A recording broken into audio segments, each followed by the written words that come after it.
ನಿಮ್ಮ ಹಳೆಯ ಚಿನ್ನದ ಒಡವೆನ ಅಧಿಕ ಬೆಲೆಗೆ ಮಾರಬೇಕೆ? ಆಟಿಕಾಗೆ ಕಾಲ್ ಮಾಡಿ 8880 ಅಟ್ಟಿಕಾ ಗೋಲ್ಡ್ ಕಂಪನಿ.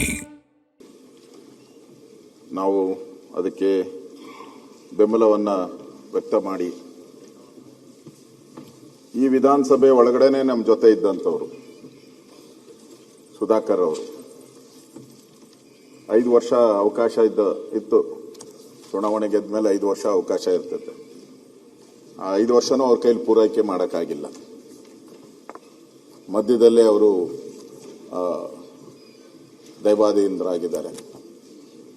ನಾವೆಲ್ಲರೂ ತಿಳ್ಕೊಂಡಿದ್ದೀರಿ. ನಾವು ಪ್ರತಿದಿನ ರಾತ್ರಿ ಮಲಗಬೇಕಾದ್ರೆ ಮತ್ತೆ ಬೆಳಗ್ಗೆ ಎದ್ದು ನಾವು ಸಾಧನೆಗಳನ್ನು ಮಾಡಬೇಕು ಅಂತ ಹೊರಟಿರ್ತೀವಿ. ಆದರೆ ನಮ್ಮ ಜೀವನದಲ್ಲಿ ನಮ್ಮ ನೆರಳು ಹೆಂಗೆ ಹಿಂಬಾಲಿಸ್ತೋ ಸಾವು ಕೂಡ ಮಲಗಿದ್ರೂ ಬಿಡಲ್ಲ. ಎದ್ದಿದ್ರೆ ಅಲ್ಲ, ಮಲಗಿದ್ರೂ ಕೂಡ ಸಾವು ನಮ್ಮ ಹಿಂದೆ ಬರ್ತೈತೆ. ಕವಿ ಒಂದು ಮಾತನ್ನ ಹೇಳಿದ್ದಾರೆ, ನಮ್ಗೆ ಬಹಳ ಅಹಂಕಾರ ಬಂದಾಗ, ನಾನೇ ರಾಜ ನಾನೇ ಮಹಾರಾಜ ನನ್ ಬಿಟ್ರೆ ಯಾರೂ ಇಲ್ಲ ಅಂದಾಗ ಕವಿ ಒಂದು ಮಾತು ಹೇಳ್ತಾನೆ, ಒಂದ್ಸರಿ ನಿನ್ಗೆ ಹಂಗ ಅನ್ಸ್ದಾಗ ಹೋಗಿ ಸ್ಮಶಾನಕ್ಕೆ ಹೋಗಿ ಒಂದು ರೌಂಡ್ ಹಾಕೊಂಬಂದ್ಬಿಡಪ್ಪ. ಅಲ್ಲಿ ಒಂದು ರೌಂಡ್ ಹಾಕಿ ಒಂದು ಅರ್ಧ ಗಂಟೆ ಕಳೆದ್ಬಿಡು. ಹಿಂಗೆಲ್ಲ ಹೇಳ್ದವ್ರು ಯಾರ್ಯಾರು ಇದ್ದಾರೋ ಅಲ್ಲಿ ಏನಾಗಿರ್ತಾರೆ, ಅವ್ರ ಮುಂದೆ ಒಂದು ಕಲ್ಲು ಮಾತ್ರ ಇರ್ತೈತೆ. ಒಂದು ಕಲ್ಲು ಬಿಟ್ಟು ಅವ್ರ ಹೆಸರು ಬಿಟ್ಟು ಬೇರೆ ಏನೂ ಇರಲ್ಲ. ಯಾರೋ ಒಳ್ಳೆ ಕೆಲಸ ಮಾಡಿದ್ರೆ, ನೀವೇನಾದ್ರೂ ಒಳ್ಳೆ ಕೆಲಸ ಮಾಡಿದ್ರೆ ಒಂದು 4 ಜನ ಹೂವು ಹೋಗಿ ಪ್ರತಿ ವರ್ಷ ಅರ್ಪಣೆ ಮಾಡ್ಬೋದು ಅಷ್ಟೇ, ಒಳ್ಳೆ ಕೆಲಸ ಮಾಡಿದರೆ. ಹಾಗೆ ನಾವಿವತ್ತು ವಿಧಾನಸಭೆಯಲ್ಲಿ ಕೂಡ ಸಂತಾಪ ಒಳ್ಳೆ ಕೆಲಸ ಮಾಡಿರುವಂಥವ್ರಿಗೆ ಅವರನ್ನು ನೆನಪು ಮಾಡಬೇಕು ಅನ್ನೋದ್ರ ಬಗ್ಗೆ ಈಗಾಗಲೇ ಮಾನ್ಯ ಮುಖ್ಯಮಂತ್ರಿಗಳು ಅವರ ಆತ್ಮೀಯ ಸ್ನೇಹಿತ ಸುಧಾಕರ್ ಬಗ್ಗೆ ಮಾತಾಡಿದ್ದಾರೆ. ನನಗೂ ಭಾಳ ಸುಧಾಕರ್ ಭಾಳ ಪರಿಚಯ.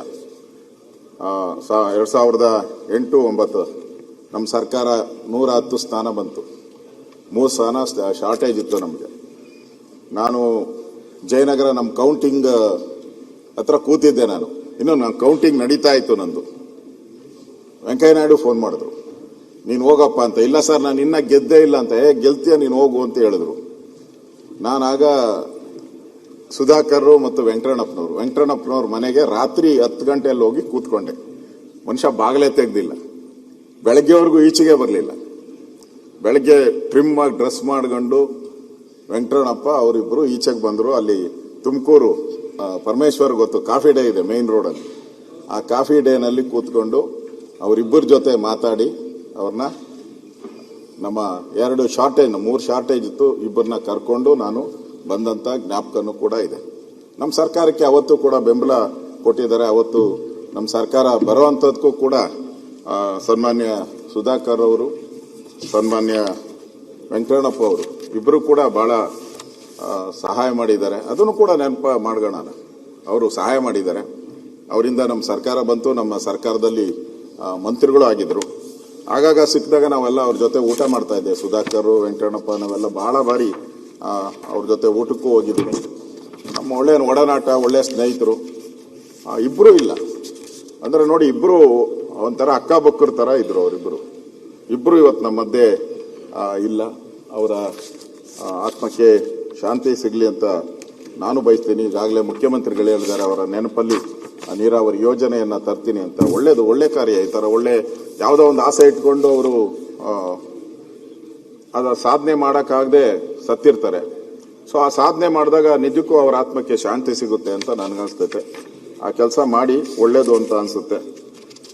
ಮತ್ತೆ ರಾಮಚಂದ್ರೇಗೌಡರು ನಮ್ಮ ಪಕ್ಷದ ಹಿರಿಯ ಮುಖಂಡರು. ನಾವೆಲ್ಲ ಸಣ್ಣ ಹುಡುಗರಾಗಿದ್ದಾಗ ನಮ್ಗಿನ್ನೂ ರಾಜಕೀಯದ ಪರಿಚಯನೇ ಇಲ್ಲದಂಥ ಸಂದರ್ಭದಲ್ಲಿ ರಾಮಚಂದ್ರೇಗೌಡರು ನಮಗೆಲ್ಲ ಮಾರ್ಗದರ್ಶಕರಾಗಿದ್ದರು. ಬಿಜೆಪಿಯನ್ನು ಕಟ್ಟುವಂಥ ದೃಷ್ಟಿಯಲ್ಲಿ ಅವತ್ತು ನಮ್ಗೆ ಯಾರಾದರೂ ಪೊಲೀಸ್ ಸ್ಟೇಷನ್, ನಾವೇನ ಬಿಜೆಪಿ ಅವಾಗ ನಮ್ಮ ಸರ್ಕಾರ ಇರಲಿಲ್ಲ, ಪೊಲೀಸ್ ಸ್ಟೇಷನ್ಗೆ ಹೋದ್ರೆ ಬಿಡಿಸ್ಕೊಂಬರಕ್ಕೂ ಯಾರು ಇರಲಿಲ್ಲ. ಆ ಗತಿ ಇದ್ದವರು ಒಬ್ಬರೇ ರಾಮಚಂದ್ರೇಗೌಡರು. ಆ ರಾಮಚಂದ್ರೇಗೌಡರನ್ನೇ ನಾವು ಪ್ರತಿಯೊಂದು ಕಾರ್ಯಕ್ರಮ, ಏನೇ ಕಾರ್ಯಕ್ರಮ ಬೆಂಗಳೂರಲ್ಲಾಗಲಿ ರಾಮಚಂದ್ರೇಗೌಡರನ್ನ ಕರೆದು ಕಾರ್ಯಕ್ರಮ ಮಾಡಬೇಕಾಯ್ತು. ಆ ರೀತಿ ಇಡೀ ಬೆಂಗಳೂರು ರಾಮಚಂದ್ರೇಗೌಡರು ಅವತ್ತು ನಾಯಕರಾಗಿ ನಮಗೆ ಮಾರ್ಗದರ್ಶನ ಮಾಡಿದ್ರು. ಅವರು ಕೂಡ ನಮ್ಮ ಮಧ್ಯೆ ಇಲ್ಲ. ರಾಮಚಂದ್ರೇಗೌಡರು ಅವರು ಕೂಡ ಹಿರಿಯ ರಾಜಕಾರಣಿಗಳಾಗಿ ವಿಶೇಷವಾಗಿ ಬಿಜೆಪಿಗೆ ಬಹಳ ಬೆಂಗಳೂರಿನ ಬಿಜೆಪಿ ಬೆಳವಣಿಗೆಗೆ ರಾಮಚಂದ್ರ ಗೌಡರು ಬಹಳ ಕಾರಣೀಭೂತರಾಗಿದ್ದಾರೆ. ಅವರ ಆತ್ಮಕ್ಕೂ ನಾನು ಶಾಂತಿ ಸಿಗಲಿ ಅಂತ ನಾನು ಬಯಸ್ತೀನಿ. ಗ್ಯಾರಂಟಿ ನ್ಯೂಸ್, ಸುದ್ದಿ ಖಚಿತ, ನ್ಯಾಯ ನಿಶ್ಚಿತ.